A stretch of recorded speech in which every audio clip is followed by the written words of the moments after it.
Dorothy Kilgallen rose to prominence as a journalist in the mid-1930s. By the end of the decade, her daily column would capture the attention of East Coast readers before blasting her further into popularity through nationwide syndication.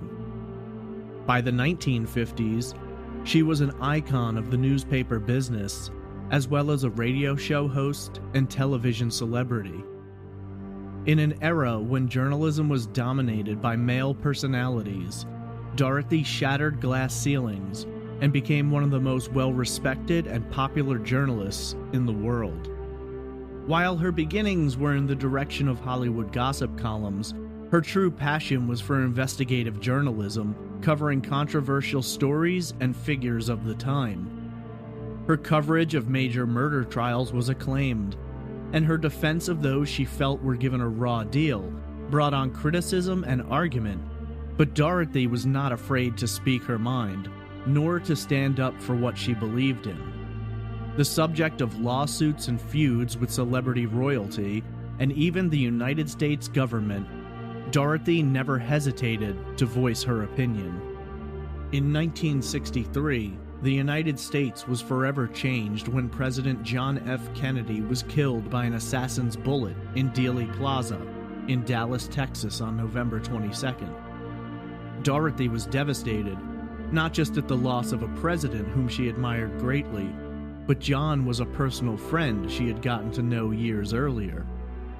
While the world watched the story unfold, from the arrest and murder of Lee Harvey Oswald to the trial of Jack Ruby and the release of the Warren Commission, Dorothy dared to ask questions at a time where it was not popular to do so. She dedicated the last years of her life to investigating the assassination, became the only person to get a private interview with Jack Ruby, and compiled an extensive dossier on the murder, all while being under FBI surveillance. She was questioned by intelligence agencies, but never revealed her sources. In early November of 1965, Dorothy quietly told some friends that she was taking a trip to New Orleans to speak with an informant, and she was going to break the case wide open. Unfortunately, she would never make the trip, and instead would be found dead in her New York City townhouse. Questions linger about the scene of her death, the manner in which she died, and what may have happened. Her dossier on Kennedy, with all of her extensive notes, vanished and has never been located.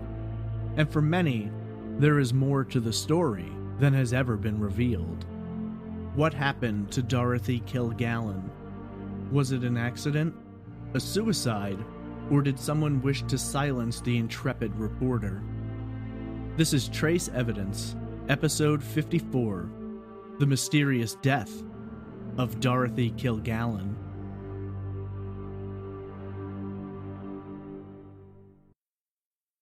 Welcome to Trace Evidence. I'm your host, Stephen Pacheco. Today I examine the mysterious death of Dorothy Kilgallen. It's a little different from your average episode, and it's filled with theory, rumor, and a great deal of history and controversy. Before moving into the case, just a few notes about the show.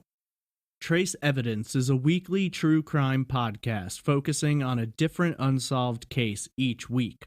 Subscribe on iTunes, Stitcher, or your favorite podcatcher. If you have questions, comments, or case suggestions, email me at traceevidencepod@gmail.com. Follow me on Twitter at TraceEvPod, on Instagram at TraceEvidencePod, or join the Facebook discussion group simply by searching for Trace Evidence. You can visit the website at trace-evidence.com for full episodes, transcripts, social media links, merchandise, and much more. Trace Evidence is also on Patreon, so if you'd like to support the show, please visit patreon.com/traceevidence, where you can get rewards such as stickers, pins, and commercial-free episodes. There's also a PayPal donation link on the website for those of you who don't wish to go through Patreon. This show is a complete one-man operation, and your support is greatly appreciated. Today I examine a case which has stuck with me ever since I first heard the story as a child. It's a highly complicated story, with a lot of names and angles involved, but at its center rests one of America's sadly forgotten icons, and one of my personal inspirations. This is episode 54, The Mysterious Death of Dorothy Kilgallen.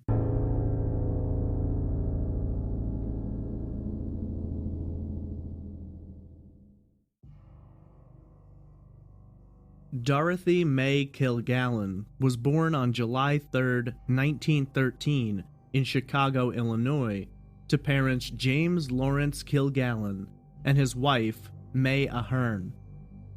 James was a reporter who had worked for many different news services over the years, having begun as a telegraph operator when he was just 15 years old.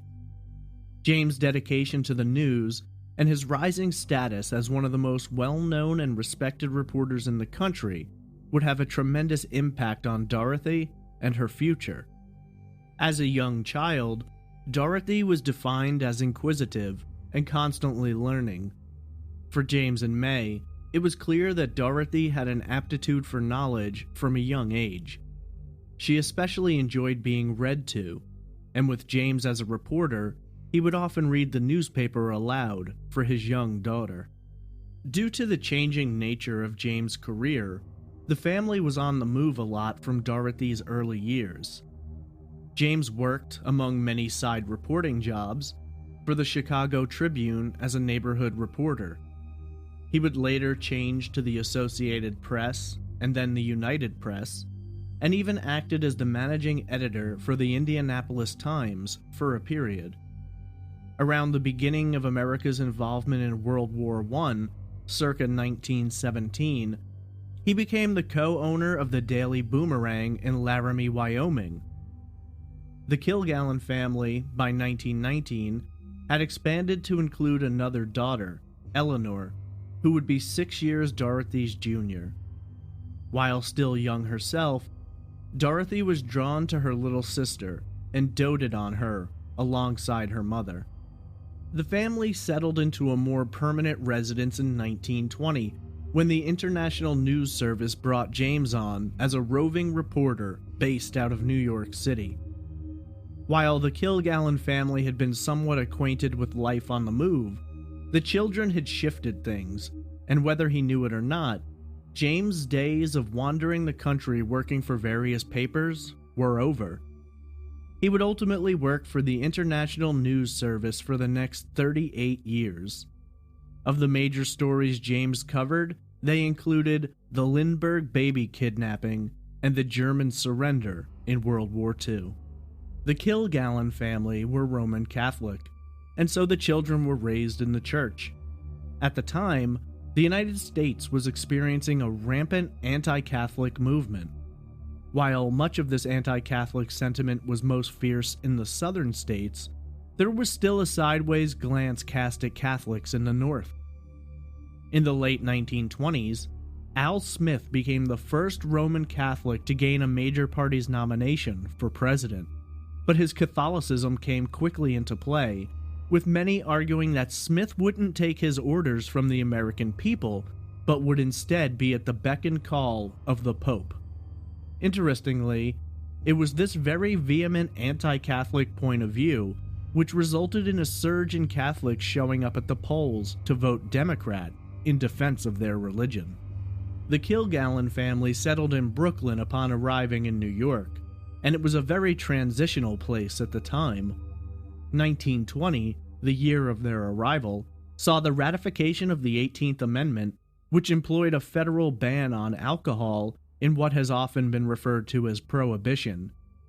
In major cities such as New York, the ban on alcohol resulted in the surging of the underground and the growth of organized crime, with bootleggers getting rich and wars between rival factions shedding blood in the streets.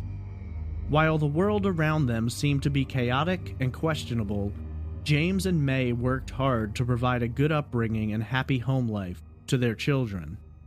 Brooklyn is the most populous borough in New York City, covering 97 square miles.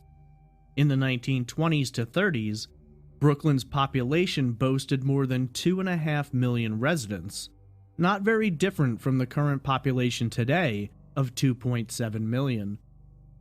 Brooklyn was a diverse area of New York, and at the time was experiencing large growth with schools, colleges, and businesses being constructed.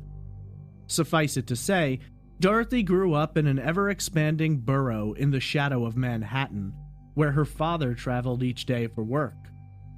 James was an admirer of culture, and it wasn't uncommon for the family to go into Manhattan to attend shows on Broadway, something which fostered a keen interest in theater for Dorothy, which would develop throughout her life. Dorothy's zest for learning and her curious nature set her up well for school, and she attended primary school in Indianapolis and Chicago prior to arriving in New York. Throughout the early years, Dorothy obtained high marks and specifically showed an aptitude when it came to writing, for which she was said to have possessed the talent.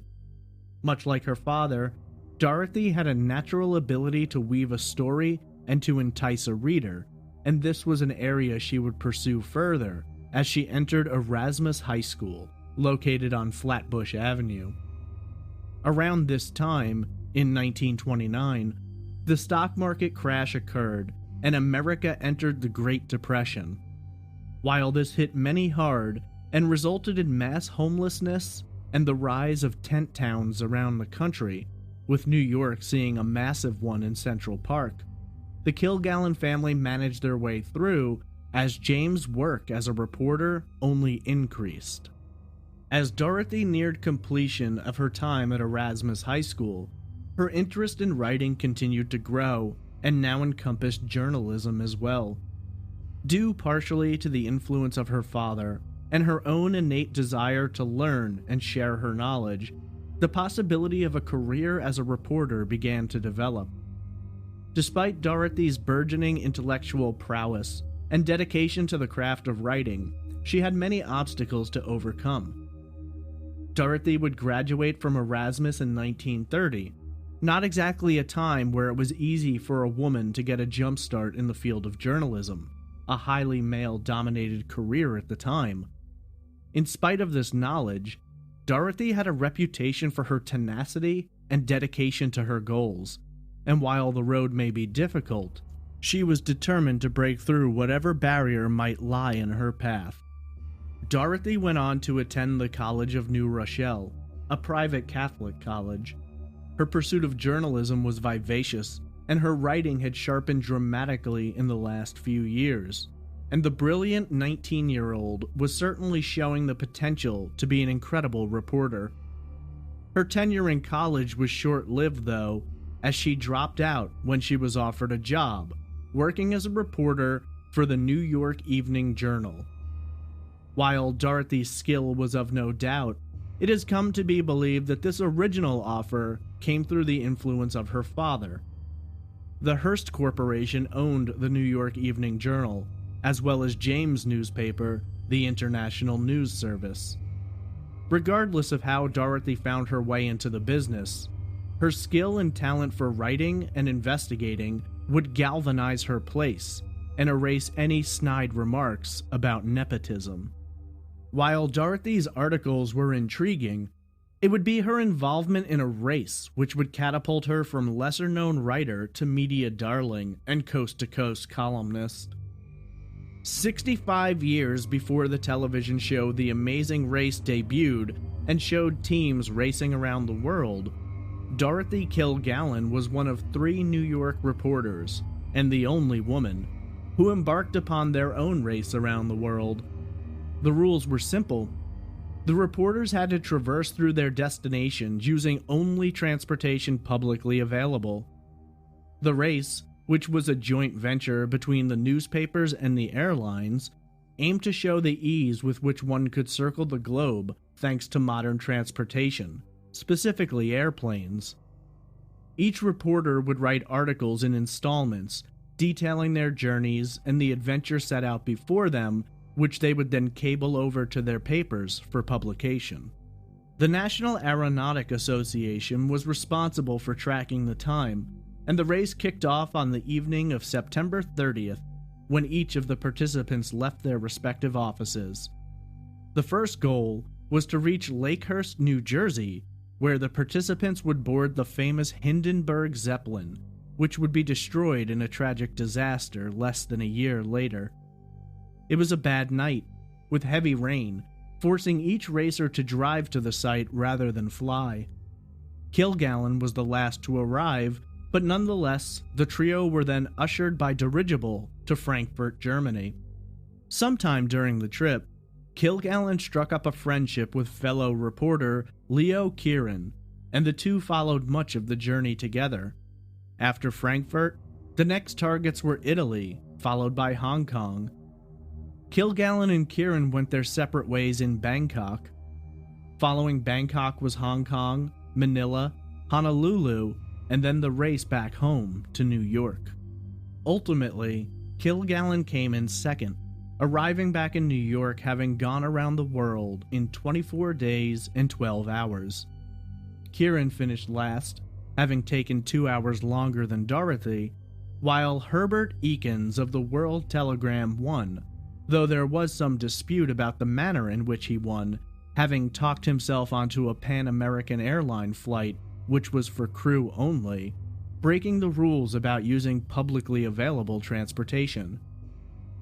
Regardless of the fact that Eakins had completed the race in just over 18 days, it was Dorothy Kilgallen who received most of the pomp and circumstance, and quickly was elevated into the position of being a role model for women across the country and an inspiration to a generation, showing her female counterparts that she could compete with the guys, and they could too. The race resulted in Dorothy becoming a spokeswoman for airlines, and shortly after returning, she collected all of the articles she had written during her trip, added in some personal thoughts about the race, the locations, and the adventures as a whole, and released it as a book entitled Girl Around the World. The book was a success for Dorothy, further increasing her already growing celebrity status, and was later credited as inspiration for the film Fly Away Baby. In the film, Glenda Farrell plays reporter Torchy Blaine, based loosely on Kilgallen. The movie, released in June of 1937, depicts Blaine's attempt to solve a murder and smuggling case while on an around-the-world flight, and was quite successful as the second film in the Torchy Blaine movie series, with a third film following later. Prior to the release of Fly Away Baby, Dorothy stepped in front of the cameras herself, playing a reporter in the 1936 film Sinner Takes All, starring Bruce Cabot. Throughout this rise in popularity, Dorothy continued writing columns, and considered being a reporter her true career.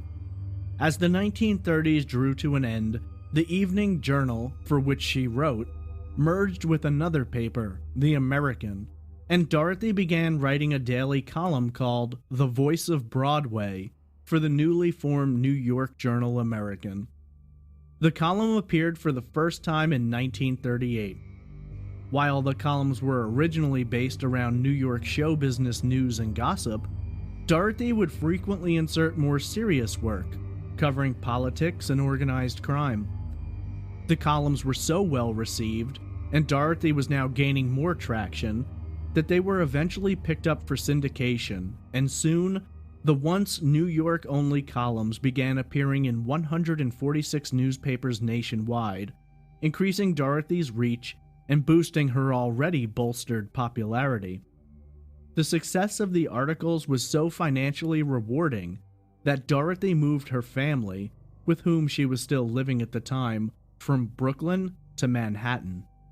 In late 1938, early 1939, Dorothy was working on a column about a new musical called The Knickerbocker Holiday. It was during this time that she met and began a relationship with one of the actors in the play, Richard Kalmar. Kalmar had been involved in entertainment for a while, though he hadn't truly been connected to any major hits.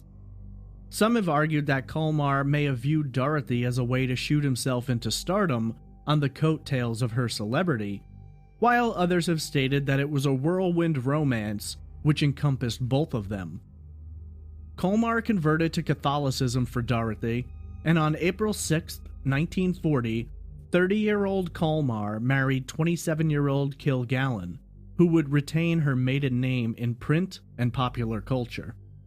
Dorothy and Richard would embark upon several journeys together, one of which involved the growing world of radio broadcasting. Richard eventually joined a nationally syndicated radio drama in which he played Boston Blackie, a hard-boiled detective with an edge. For Dorothy, her Voice of Broadway column would be utilized to create a CBS radio broadcast of the same name. As America entered World War II, following the attack on Pearl Harbor, Dorothy's radio show was growing in popularity, and over the course of the next few years, both Dorothy and Richard would build their radio reputations. In 1945, the two decided to go in on a joint venture, a daily morning radio show entitled Breakfast with Dorothy and Dick.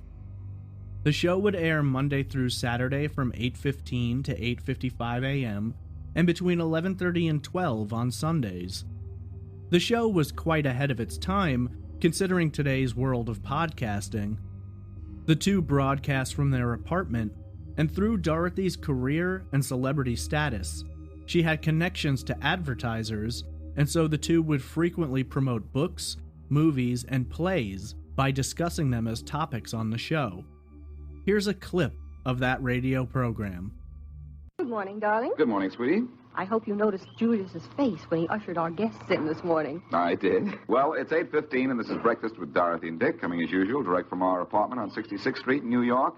And today we're very happy to have at our breakfast table two friends who are also neighbors. They're Leo DeRocha, who needs no introduction in this neck of the woods, and his very beautiful wife, Mrs. DeRocha, otherwise known as Lorraine Day. Now, here we are. Yes, here we are, and I think probably the first thing that I've got to do, not only for the members of our household, I know Mary is lurking in the doorway trying to get a peek at Mrs. DeRocha, and I know that all the members of our audience will want to know what she's wearing, and it being a very chilly morning in New York, she has on a tan skirt, a beige skirt, and a violet-colored sweater set, high-necked sweater, and also a cardigan on top of it. And she looks very pretty. Breakfast with Dorothy and Dick began in their 16-bedroom apartment located at 640 Park Avenue, and later followed them to a brownstone at 45 East 68th Street. This morning show would outlast other similar radio endeavors, being conducted by the couple for over 20 years. Over the next few years, Dorothy's popularity would continue to rise. The syndication of her column, her work on broadcast radio, and her connections to Hollywood kept her name prominent in the public forum. In 1948, she worked on a broadcast with the wildly popular Frank Sinatra, though the two would later have a falling out when Dorothy wrote a comprehensive tell-all about Sinatra's life. Sinatra would be only one of many major names with whom she would have difficulties. She had a legendary feud with Jack Parr, the second host of The Tonight Show, and the precursor to Johnny Carson.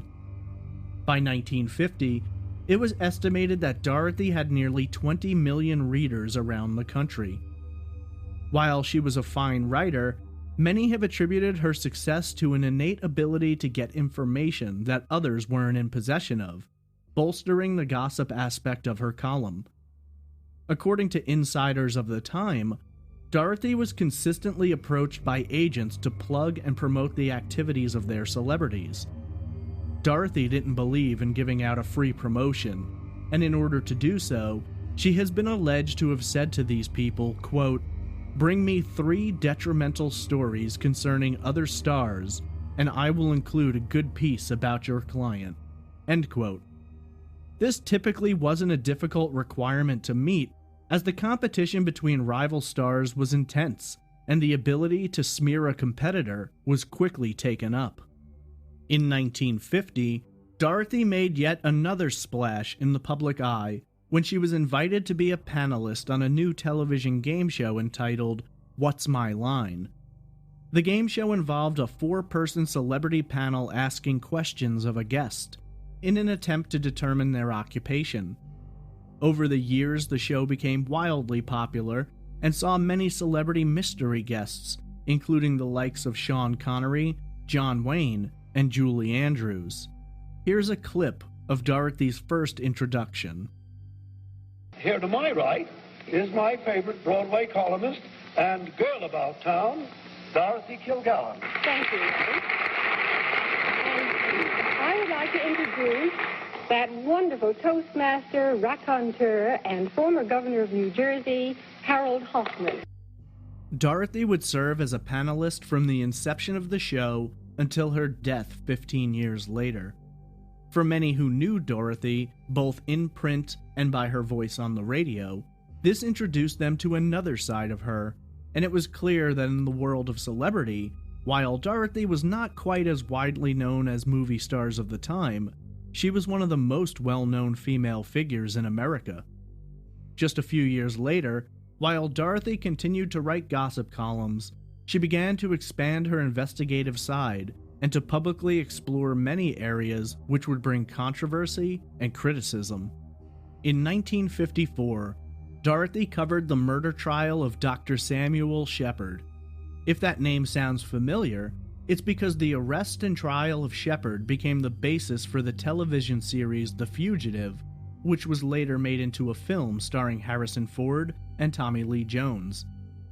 Sheppard was ultimately arrested and found guilty of bludgeoning his wife to death in their home in the Cleveland suburb of Bay Village. Dorothy, though, disagreed with the verdict and wrote front-page stories pointing out questionable evidence and criticizing the prosecution. This stirred up a lot of controversy, and at least one Cleveland newspaper stopped carrying her column in response. Dorothy was exceedingly outspoken about the case and wrote extensively. She argued firmly that there wasn't enough evidence to convict Sheppard and that there was a good chance the real killer had gotten away. While she was publicly against the determination of the trial, it wasn't until after the judge, Edward J. Blythen, passed away that she publicly revealed that he had told her, before the trial had begun, that he believed Sheppard to be, quote, guilty as hell, end quote. When Dorothy was approached by attorney F. Lee Bailey about this statement, she agreed to be deposed, and that deposition played a major role in later getting Sheppard's conviction overturned, and at a retrial, Sheppard was found not guilty. Bailey later wrote in his memoirs that Sheppard had met Dorothy at a late-night party following his release, at which point he thanked her for her ardent investigative work and defense of his innocence. This incident, though, would not be Dorothy's only brush with controversy, and if nothing else, signified a turn in her reporting. It's been suggested over the years that Kilgallen, like many popular news reporters of the time, had connections to the Central Intelligence Agency in terms of receiving tips and information from the agency in exchange for popular support of covert and military activities. As the tensions between the United States and the communist-overrun Cuba were beginning to increase in the late 1950s, Dorothy wrote a number of anti-Castro stories in her columns. Some of this information is rumored to have been given to her through first-hand accounts in direct interviews with Cuban exiles based in Miami. Some of these exiles would later participate in the failed Bay of Pigs invasion. The U.S. military, CIA, and other assets had set out to train, arm, and supply the exiles with what they needed in order to deliver them to the Bay of Pigs in Cuba, from which point they were to launch an offensive with the goal of overthrowing Castro. This came after an alleged series of plans worked on jointly by the United States government and the Mafia to assassinate Castro. While much of this information was very unknown to the public and still is debated today, it was considered anti-American to speak of at the time.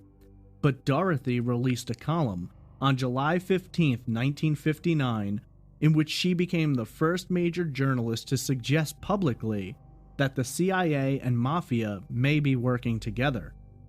The article did not sit well with higher-level military and intelligence agents, and it's been reported that the head of the FBI himself, J. Edgar Hoover, was angry about Dorothy's writings. From this point forward, her activities would be kept track of, and the FBI initiated a dossier on her. Many friends of Dorothy's from this time onward have spoken openly about how it became a running joke that if Dorothy called, they knew the conversation was being listened to and that the phones were being wiretapped. In September of 1959, Nikita Khrushchev, leader of the USSR, became the first Soviet leader to visit the United States. During this time, Khrushchev would have a face-to-face meeting with President Eisenhower in hopes of calming down tensions between the two countries. Dorothy wrote a scathing article about the visit in which she attacked the style of Khrushchev's wife, writing, quote, "The grisliness of her attire amounts almost to a demonstration of piety. It would be difficult to find clothes comparable to hers in the waiting room of a New York employment agency for domestic help. In this decadent capitalistic republic, applicants for jobs as laundresses, chambermaids, and cooks usually are far more a la mode than Russia's first lady." End quote. The article ignited such fervent backlash that, for a time, Dorothy thought she may have to cease publication and resign. With a mirrored similarity to current-day reports, Dorothy remained staunch in her anti-Russia stance and continued to write about Khrushchev, Castro, communism, and much more. Despite the backlash, just months later she would create another controversy. In an article published on December 22, 1959, Dorothy suggested that another female reporter, Elaine Sheppard, had been involved in an extramarital affair with a member of President Eisenhower's White House staff. The story came out of a European trip conducted by the president, in which 83 members of the Washington Press Group went along. Sheppard was the only female reporter involved in the trip. She later sued Dorothy for libel, looking for $750,000 in damages, alleging that Dorothy had, quote, "maliciously implied that she was a person of lewd and unchaste character," end quote. This lawsuit was the beginning of a long and bitter feud between the two women. In 1961, Dorothy went back to covering a trial revolving around another murdered wife. In 1959, Raymond Bernard Finch was a married 40-year-old surgeon living in West Covina, California, with his wife Barbara. He hired an 18-year-old woman, Carol Tragoff, as his receptionist. The two initiated an extramarital affair a year later, and the affair slowly began to change, with the two discussing the possibility of a permanent relationship. Tragoff, who was married at the time, had no qualms about divorcing her husband, but for Finch, it was more complicated. Based on California law, were he to divorce Barbara, she would be entitled to half his assets, and likely more if it were established in court that he had been unfaithful. At 10 p.m. on July 18, 1959, Finch and Tragoff arrived at the Finch residence on Lark Hill Drive. An hour later, Barbara arrived home and her husband approached her. Reportedly, a dispute broke out between the two, and Barbara was shot and killed by a .38 caliber handgun. At this point, Finch and Tragoff separated, with Finch stealing 2 cars along his way to Las Vegas. Tragoff arrived the next day, but later on in the evening, the two were caught and arrested. Finch was charged with first-degree murder, while Tragoff was charged with second-degree. The first trial resulted in a deadlocked jury, reportedly due to racial tensions amongst the jurors. There would be a second and even a third trial, with both eventually being found guilty. Tragoff went on to serve 8 years, while Finch served 10, ultimately having his medical license reinstated in 1984. By the time that the third trial had begun, most of the major media outlets in the country had moved away from the story, but Dorothy stuck with it and won acclaim and praise for her coverage. Her columns regarding the trial were noticed by Random House co-founder Bennett Cerf, also one of her co-panelists on What's My Line, and he reached out to Dorothy about a book deal. The book, later titled Murder One, would contain Dorothy's coverage of 6 murder trials throughout her career. While Kilgallen is listed as the sole author of the book, there has been some dispute about it in the years since, with Cerf's widow later stating that the book had actually been authored by Alan Ullman, and that Dorothy's name had been attached purely for publicity's sake. Dorothy then turned her attention to a new controversy being stirred up, which involves celebrities and officials attending so-called sex parties. Most newspapers picked up on the story and ran with it, and the story became a major scandal in England. One of Dorothy's articles stated, quote, "The authorities searching the apartment of one of the principals in the case came upon a photograph showing a key figure disporting with a bevy of ladies. All were nude except for the gentleman in the picture who was wearing an apron. And this is a man who has been on extremely friendly terms with the very proper queen and members of her immediate family." End quote. While sensationalist in style, Dorothy worked just as doggedly at this article as she had on ones with major implications. In March of 1963, Dorothy was rushed to the hospital due to an unknown illness, which was later determined to be anemia. Some have debated publicly whether or not this was a cover story for alcohol problems, a pill addiction, or possibly even a mental breakdown. In her absence, Richard continued on with their morning show, though without Dorothy, popular opinion decreased, and the show ended the next month, ending their 23-year-long run. While, from the outside, public opinion of Dorothy's marriage seemed to suggest a loving engagement, those close to the couple were aware of severe marital problems. They had 3 children over the years, Jill, Richard, and Kerry, and seemed to be living a blessed life. But as is often the case, the truth beneath the gleam of celebrity life was darker. Richard was said to have engaged in numerous extramarital affairs and may have even fathered children out of wedlock. It was said that it was common for him to dip into their bank accounts to frequently pay out hush money to these women. There's a famous story that Dorothy actually walked in on one of these affairs, taking place in the couple's own bed, and that from that day forward, she refused to ever sleep in that bed again. While they kept up appearances publicly, it appeared that they were very much no longer in step, nor did they consider themselves married privately.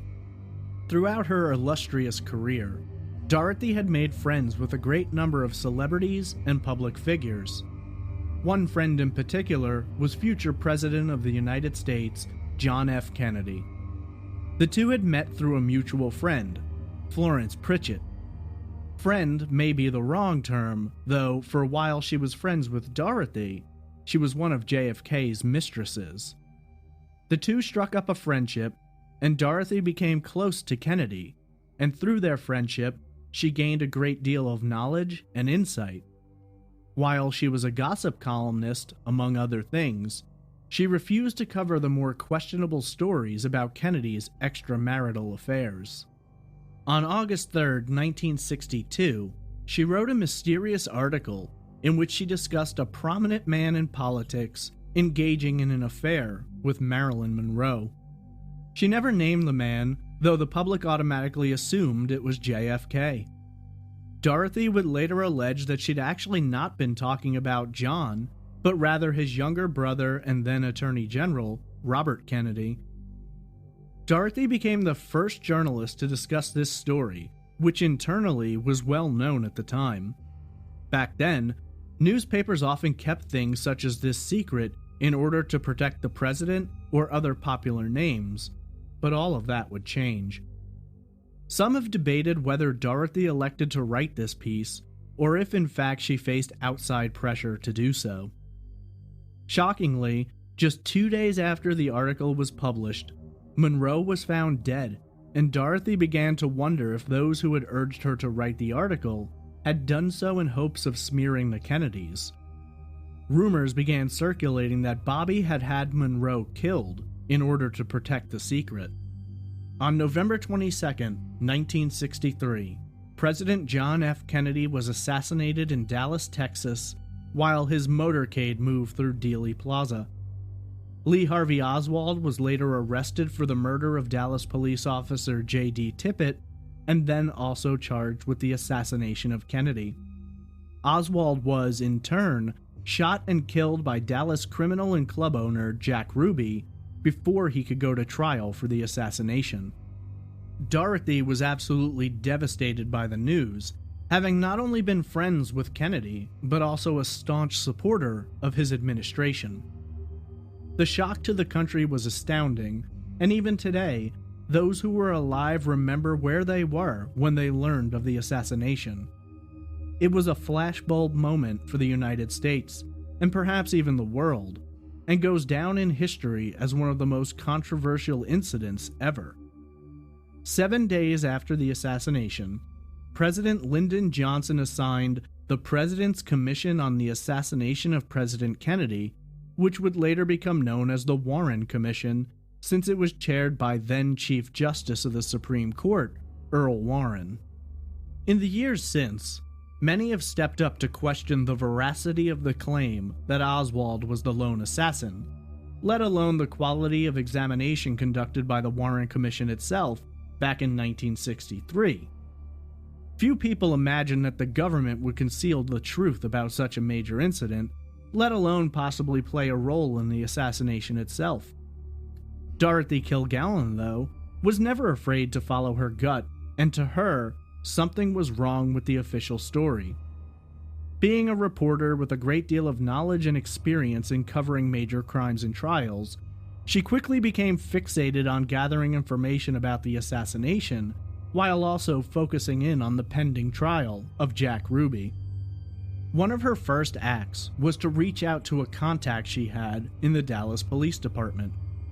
She was given transcripts of all Dallas police radio communication the day of the assassination, and in those transcripts, Dallas Police Chief Jesse Curry stated, quote, "Get a man on top of the overpass and see what happened up there," end quote.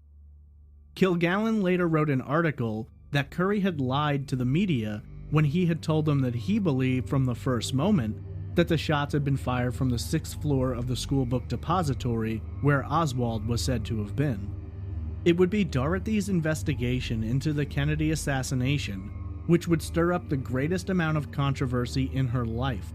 And just 2 years after Kennedy was shot, Dorothy herself would be found dead under circumstances which some have argued to be highly suspicious. Those 2 years' worth of research and investigation into the most dramatic crime of the time would leave many with unanswered questions, and lead others to believe that Dorothy's insistence and outspoken criticism of the police, the Warren Commission, and the government itself could possibly have made some want to silence the country's most popular and well-known woman reporter. Jack Ruby was found guilty of the murder of Lee Harvey Oswald on March 14, 1964, and with the attention she had paid to the trial, Dorothy found herself with more questions than answers. She began digging deeper into the assassination and started trying to arrange a meeting and interview with Ruby himself.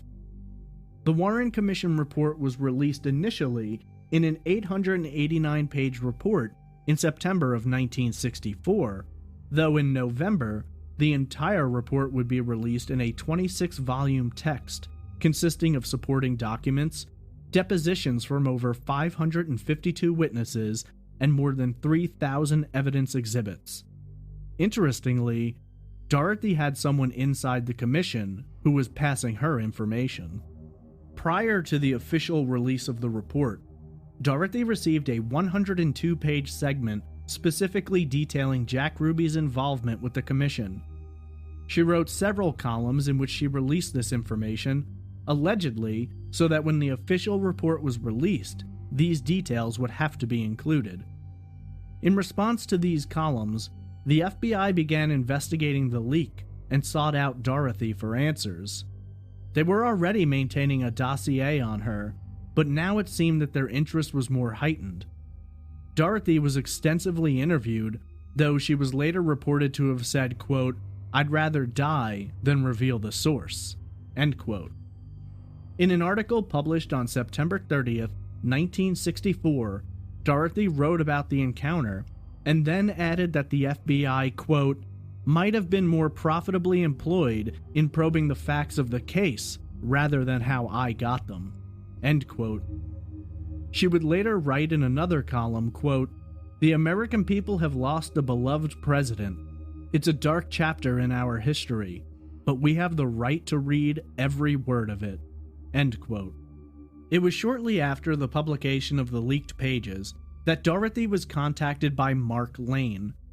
Lane himself was interested in the JFK assassination and felt that the investigation had been poorly handled and that there was evidence of a cover-up. Lane would go on to publish several books on the subject, including his 1966 release, Rush to Judgment, which was a scathing indictment of the Warren Commission. Lane put Dorothy in contact with Thayer Waldo, a journalist for the Fort Worth Star-Telegram who had information he was afraid to publish. According to Waldo, he had discovered that a meeting had taken place just 8 days before the assassination at Jack Ruby's Carousel Club. The meeting was alleged to have been between Ruby, Officer J.D. Tippit, who was murdered hours after the assassination, and Bernard Wiseman. Unlike her contemporary Waldo, Dorothy published the account of the meeting. According to her, Waldo had told her he was in possession of other information, but he feared for his life were he to share it. Later, after publication, Dorothy implied that the Warren Commission had been made well aware of this meeting, but they had elected not to dig into it, as their information indicated that a fourth man had attended. What his identity was hasn't been revealed, though he was alleged to have been an important figure in the Texas oil business. Dorothy published several articles questioning the Warren Commission's approach, and then accused both the FBI and the Dallas Police Department of threatening witnesses and altering their testimony. On September 25, 1964, Dorothy published an interview with Aquila Clemens, one of the witnesses to the murder of Officer Tippit. In the interview, Clemens contradicted the official story, saying that she distinctly saw 2 men running from the scene of the murder, and neither resembled Oswald. She was afraid to discuss it too deeply, stating, quote, "I'm not supposed to be talking to anybody. Might get killed on the way to work," end quote. Clemens may have had reason to fear, as from 1963 to 1970, more than 30 individuals connected to the assassination would die from gunshots, unsolved murders, and mysterious accidents. Some of these were witnesses, others were simply associates of either Oswald or Ruby. Dorothy then approached one of Jack Ruby's co-counsel, Joe Tonahill, and requested that he deliver a message to his client. The message was said to be from a mutual friend, and upon receiving it, Ruby agreed to a one-on-one conversation with Dorothy. Tonahill later stated that the mutual friend was from San Francisco, and while the identity has never been confirmed, some have alleged that it may have been Mike Shore, a co-founder of Reprise Records. Dorothy Kilgallen became the only person to ever gain a private interview with Jack Ruby. Ruby's lawyers and even the prison guards agreed to wait outside. The interview lasted only 8 minutes, and Dorothy never officially released exactly what Ruby told her. Friends would later say that Dorothy told them that following this interview, she was going to blow the entire Kennedy investigation wide open. Dorothy believed that the information she had was going to be a major scoop, and so she didn't want to tell anyone else who might rush to publication before she could. In June of 1964, Dorothy met Adam Ronald Pataki, a film and drama critic for the Columbus Citizen Journal. According to friends, Pataki approached Dorothy and asked her if she was Claire Booth Luce. The two hit it off and began an alleged romantic affair, which was kept secret. Some have said that Dorothy was suspicious of Pataki, believing that he may in fact have been a spy working for the FBI or CIA, who was attempting to get close to her. For many, Pataki was unknown at the time, and he was frequently referred to as the out-of-towner, or Dorothy's mystery man in Ohio. It was an interesting relationship, with Dorothy being 12 years Pataki's senior and living halfway across the country, but the two found ways to meet up. Pataki has said that he worked with Dorothy on some of her investigation into the JFK assassination, and that he met her a number of times in the Regency Hotel, a location which will become important later. Pataki, however, denies that their relationship was ever romantic, insisting that the two were just friends. Around this same time, Dorothy was experiencing some financial difficulties. Her husband had made some bad financial investments, and they no longer had the income from their morning radio show to fall back on. For a period of time, she began to worry that they might actually lose their home in New York, and so this drove her harder to keep her information secret, believing that the financial gain she could make when she finally published would set things back in order. Unfortunately for Dorothy, she would never get the opportunity to publish a single word of her report. She had been investigating the case for well over a year, and in October of 1965, she told Mark Lane that she had found new information in New Orleans. She planned to visit an informant in the coming weeks, but she would be found dead before the trip could take place. It's important to note that Lee Harvey Oswald had spent time in New Orleans, and Jim Garrison, the former district attorney of Orleans Parish, would become the only man to bring a case against an alleged conspirator in the assassination, though he would ultimately lose that case. According to Ramparts magazine writer David Welsh, Dorothy had told him that, quote, she vowed she could crack this case, end quote. Another friend of Dorothy stated that Dorothy had told her, quote, in 5 more days, I'm going to bust this case wide open, end quote. At the same time, Dorothy was growing paranoid of the eyes and ears she believed to be following her. She had subtly revealed that she'd received information showing a connection between Ruby and Tippit, as well as information that David Ferry played a role in the assassination. Ferry would later die under strange circumstances after speaking with Jim Garrison. She handed a draft of some of her Kennedy investigation notes to her friend, Florence Pritchett, then Florence Smith. When asked why she was doing this, Dorothy pointed to what had happened to Bill Hunter and Jim Koth.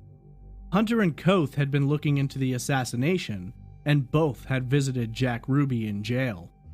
On April 23, 1964, Hunter was shot dead by Creighton Wiggins, a police officer in the press room of a Long Beach police station.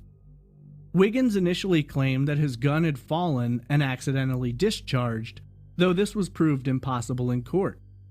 Wiggins then claimed he and a fellow officer, Errol Greenleaf, were playing a game of quick draw when he'd accidentally shot Hunter.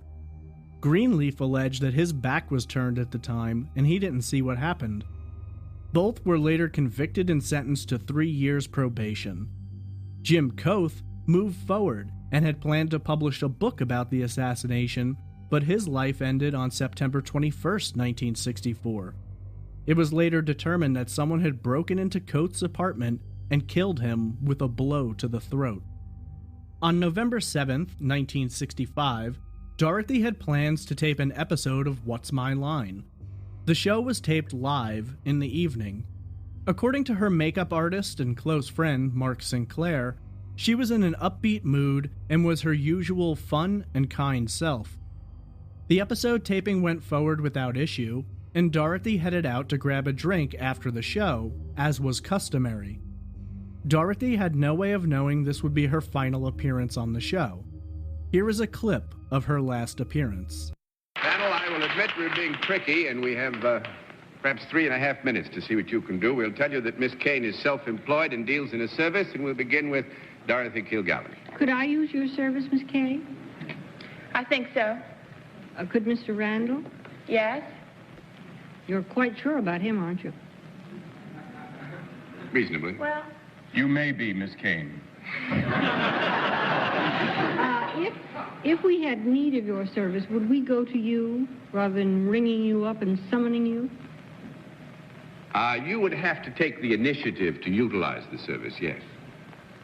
All right. If we took the initiative, would she come to us? no.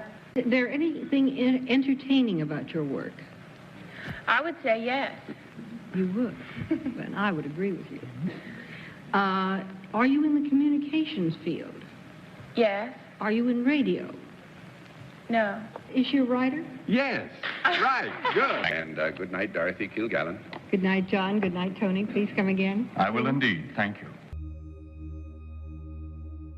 After the taping, Dorothy met with Bob Bach, a close friend at an establishment known at the time as P.J. Clark's. According to Bob's wife, Jean, after several cocktails, Bob offered Dorothy a ride home. She allegedly requested to be dropped off at the Regency Hotel instead, possibly for a date, even maybe with the mystery man who many believe to have been Pataki. She was witnessed entering the lounge at the Regency Hotel sometime between midnight and 2 a.m. A witness who worked at the Regency alleged that he saw Dorothy enter at approximately 1 a.m. The last person to report seeing her that night was Catherine Stone, who worked on What's My Line. According to her statements, Dorothy was entertaining an unknown man. This mystery man, again, some believe to have been Pataki, though he denied seeing Dorothy the night she died, as well as having been at the Regency at all that evening. It's important to note that, at some point, tensions had grown between Dorothy and Pataki. She began to feel that while she had let him in on some of her secrets in the JFK investigation, he may have been leaking that information to others, including journalists back in Ohio. It's been said that Dorothy felt betrayed, and whether or not Pataki was able to convince her to meet him again, or perhaps to convince her that he had not been leaking information, we can't know for certain. It has been alleged that this also gave Dorothy a stronger feeling that Pataki may in fact have been spying on her. The next morning, on November 8th, at approximately 9 a.m., Mark Sinclair arrived at Dorothy's 5-story townhouse in New York. He initially went to the 5th floor bedroom where Dorothy slept every night, but she wasn't there. By what reason or how, Mark ended up on the 3rd floor where he discovered Dorothy in the master bedroom, the bed she swore she wouldn't sleep in again after her husband's infidelity.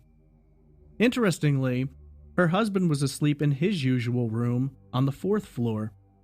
The two hadn't shared a bed in quite a few years. Dorothy was sitting up in bed, wearing a blue robe. She still had her makeup on, including false eyelashes and a decorative hairpiece. A book was lying in the bed beside her. When Mark attempted to wake Dorothy, he discovered that she wasn't alive. The 52-year-old woman, who had been dubbed the most powerful voice in America, was dead. From this point forward, contradictions and confusion about the scene, the possibilities, and the cause of death become hotly debated.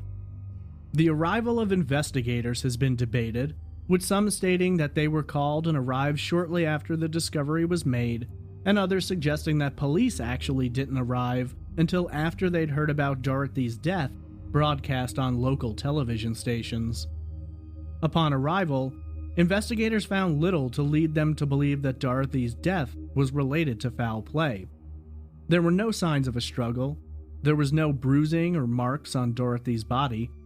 While authorities felt the scene didn't depict anything out of the ordinary, Mark Sinclair disagreed. First and foremost, Sinclair stated that the bedroom that Dorothy was found in was not a room she ever slept in. The blue robe that she was found dressed in, he had never seen her wear before, and he had been there in the mornings to wake her up on many occasions. Sinclair also said that Dorothy never got into bed before removing her makeup, hairpiece, and fake eyelashes.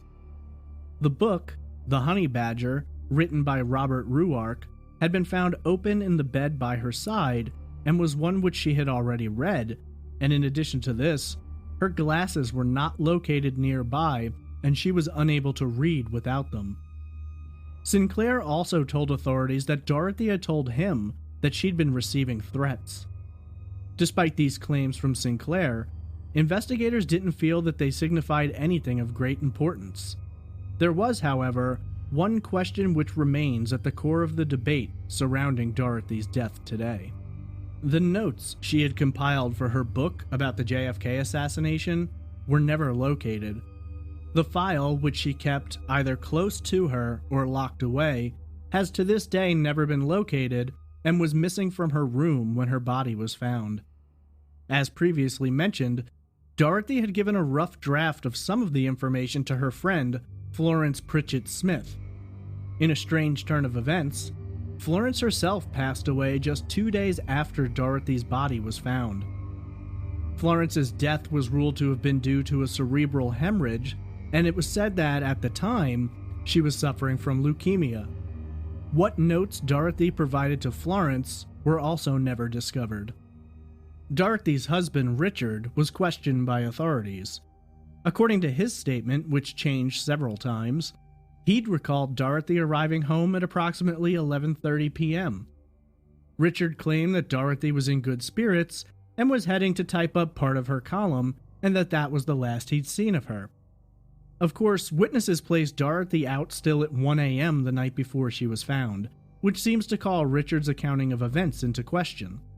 Examination of the scene found that, in a glass beside her bed, there were traces of Nembutal, a short-acting barbiturate which she was known to take.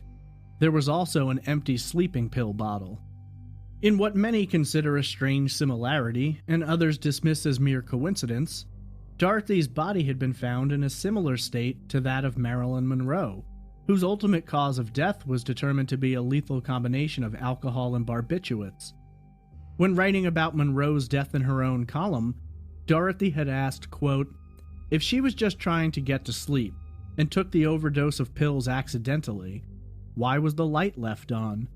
Usually people sleep better in the dark." End quote.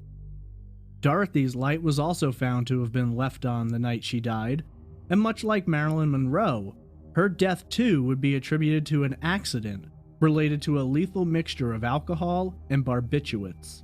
Police determined, at the scene, that there were no indications of a homicide, nor did they believe this was a case of suicide, but purely an accidental death. Due to this determination, many steps of the investigation were either performed quicker than needed or outright ignored. For instance, they never dusted for fingerprints to determine whether or not Dorothy had entered the room alone that night, a point which many have argued about since the days after her death was discovered. Dorothy's body was removed from the scene so that the medical examiner could conduct an autopsy. During this period, her father, James, suggested to the public that it was possible she may have died as the result of a heart attack. Whether or not James believed this, had inside knowledge, or was simply attempting to cover up for the possibility that it was drug-related remains unknown, but he would eventually be proven incorrect. Even Dorothy's autopsy had questions surrounding it. While she had been found to have been in good health, and there were no indication that she had suffered a heart attack, her death was ruled to have been the result of acute ethanol and barbiturate intoxication.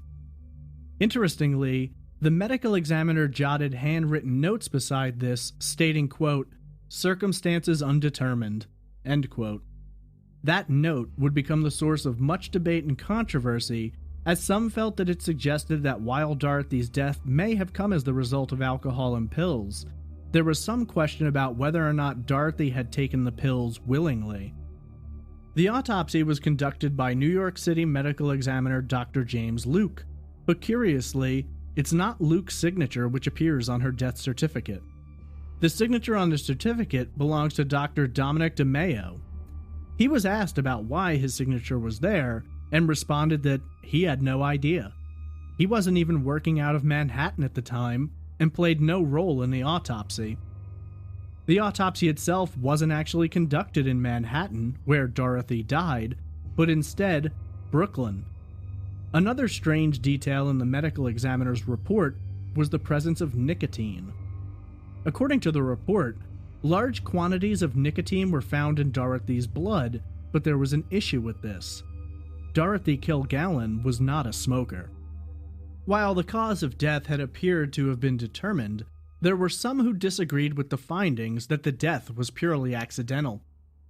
Homicide investigator Jack Doyle, who had initially been involved with the case, stated that he didn't believe Dorothy's death was merely an accidental overdose. Doyle, among others, felt that the scene appeared staged. Not long after making these comments, Doyle left the New York Police Department and moved away from the state. Doyle would move a total of 6 times, and it has been suggested that each of these moves was precipitated by an author or reporter contacting him to discuss the details surrounding Dorothy's death. Another prominent voice involved in the case, Dr. Charles Umberger, toxicology director at the New York City Medical Examiner's Office, later stated that he suspected murder. This same man kept a beaker of fluid extracted from both Dorothy's brain and stomach. Due to the limitations of testing available at the time, this fluid would be stored on ice for the next 13 years before it would be examined more closely. Public response to Dorothy's death was somber and respectful, though some felt that the autopsy results painted Dorothy as an alcoholic drug abuser, which many in her life disagree with. Dorothy was known to throw back a few drinks, but it was never something that people felt was out of control or beyond normal means.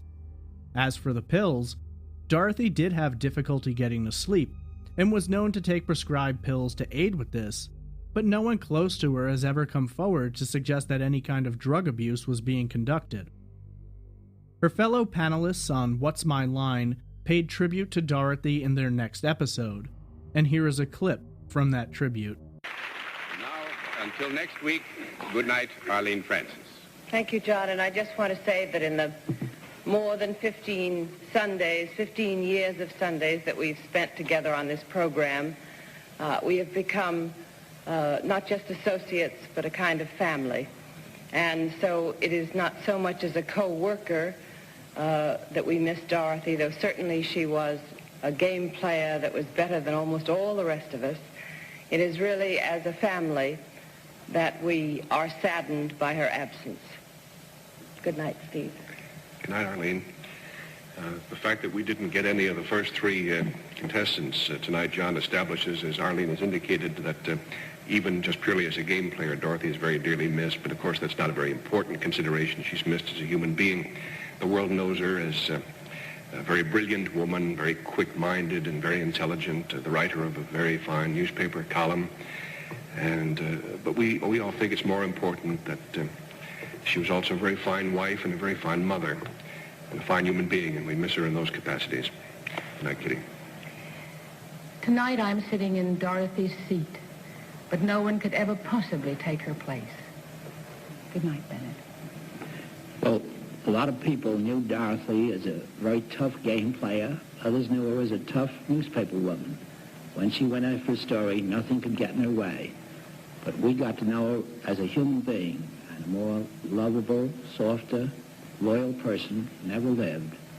And we're going to miss her terribly. John? Good night, ladies and gentlemen. Thanks for being with us on What's My Line. A mass was held for Dorothy at St. Vincent Ferrar, located on Lexington Avenue. The mass and funeral drew in 2,600 people, including many well-known names and notable personalities, including, but not limited to, Joan Crawford and Ed Sullivan. Dorothy's husband, parents, and children bid her goodbye, and she was laid to rest approximately 20 miles north of New York City at the Gate of Heaven Cemetery in Hawthorne, located in Westchester County. Her grave marker simply reads, Dorothy Kilgallen Colmar, beloved wife and mother. Just hours after the funeral, Bob Bach, who had been with Dorothy the night before she died, met with Richard and asked him about the JFK investigation. According to Bach, Richard responded, quote, Robert, I'm afraid that will have to go to the grave with me, end quote. While public grieving began drawing to a close, questions began to arise around the manner of Dorothy's death, spurring the NYPD to initiate a new investigation in January of 1966. The investigation would last a total of 8 months, and in September of 1966, the case was closed when investigators stated that they failed to find any signs of foul play. Dorothy's name began fading from the news, and while there were a great deal of questions left surrounding her death, her life, and the investigation she launched into the JFK assassination, time moves on and people forget. Just 5 years after her death, Richard died on January 7, 1971, the result of an apparent suicide. Richard had been a heavy drinker throughout his life, and after Dorothy's passing, he increased the volume of his consumption. It was reported that he died in his sleep and that he had recently suffered a broken shoulder after falling in his home 3 days earlier. It's interesting to note that details about Richard's death are thin, with some blatantly stating suicide and others merely saying that he passed away.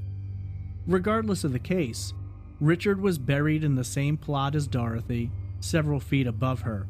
His name was not added to the grave marker.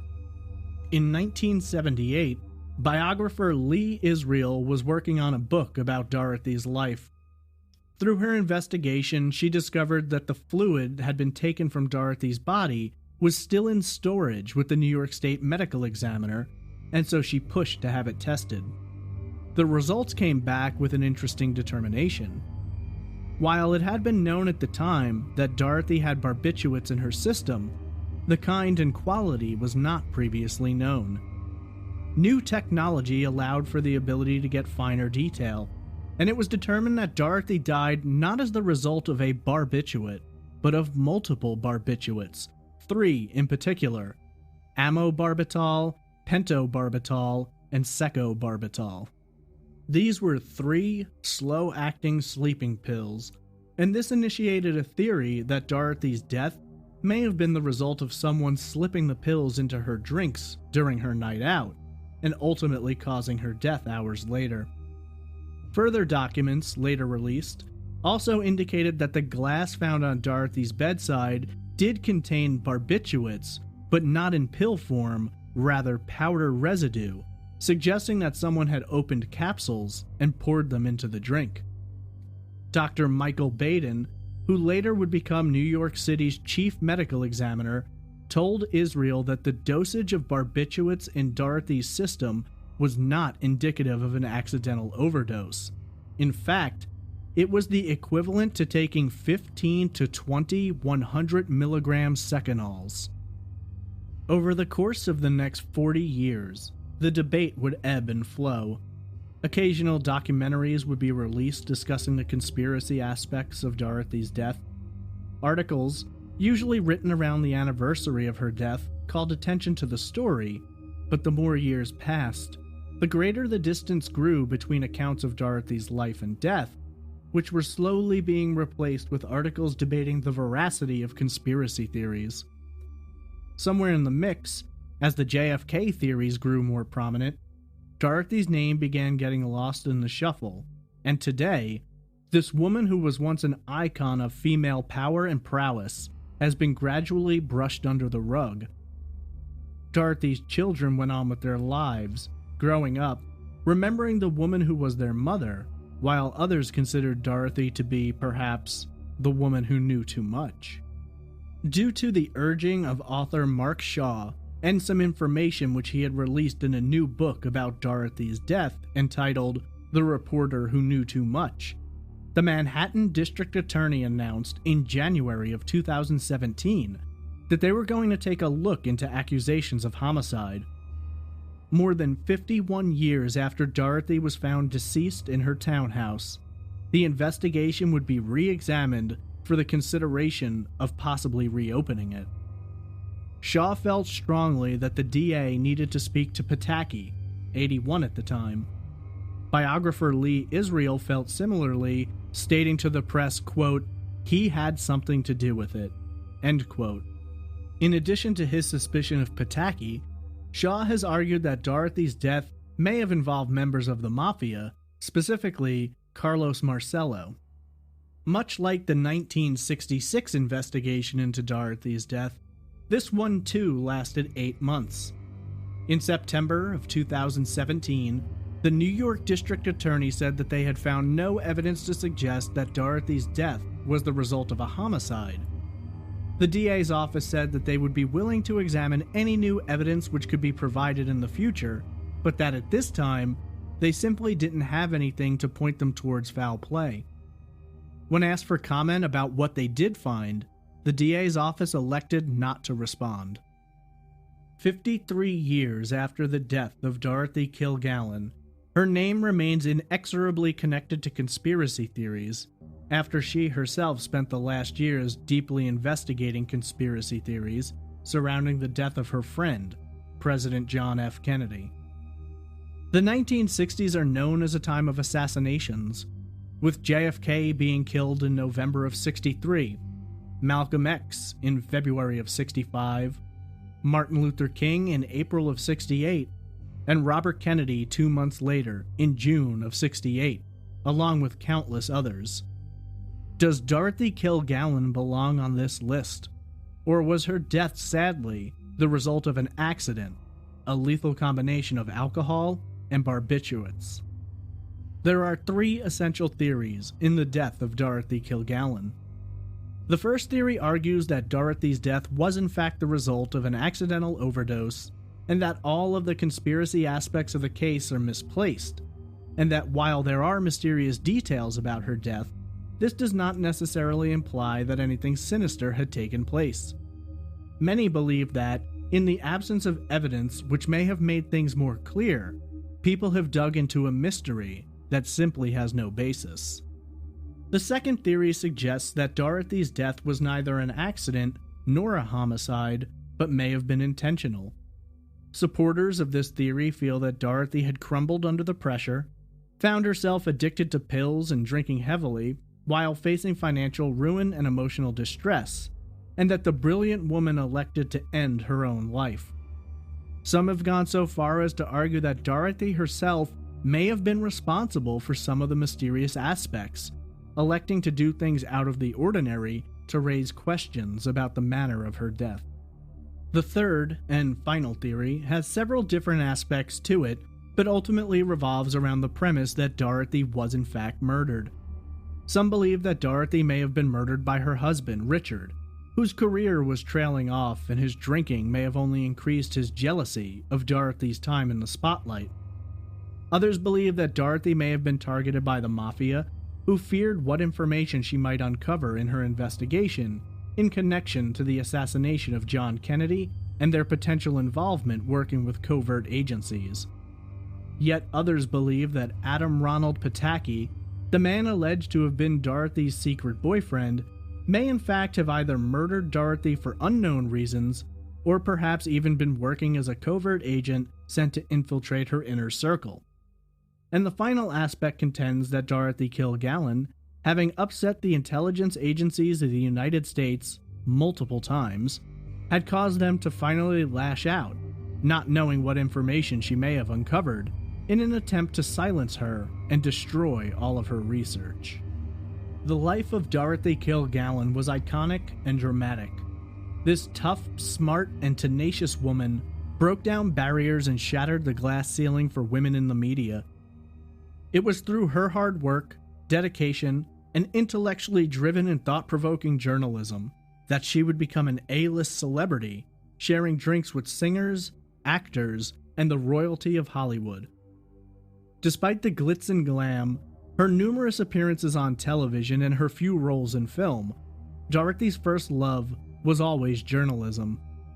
She saw herself as a reporter, and for her contemporaries, they were in awe of her abilities and accomplishments. Dorothy was considered an incredible journalist with a unique style who brought new eyes to newspapers and new perspectives to stories. She fought for what she believed in, regardless of what public opinion might have been. She wasn't afraid to question the official story, to stand up to any authority which attempted to suppress her, up to and including her own government. She was an inspiration to women around the world, and set the bar by which so many have since measured themselves in the world of journalism and investigative reporting. She was a mother, a wife, a friend, a sister, and a daughter. Her family was remarkably proud of her achievements. They outlived Dorothy by many years, with her sister being the last to pass away in 2014. No matter what the question, they always had something full of pride and love to say about Dorothy. Whether the victim of a conspiracy, an accident, or her own choices, Dorothy Kilgallen should be remembered for what she achieved, and the way in which she lived, rather than the manner in which she died. But perhaps the best way to honor Dorothy's memory is to ask the questions she herself may have sought the answers to look for the truth, regardless of the obstacles, as Dorothy herself may have done were the roles reversed.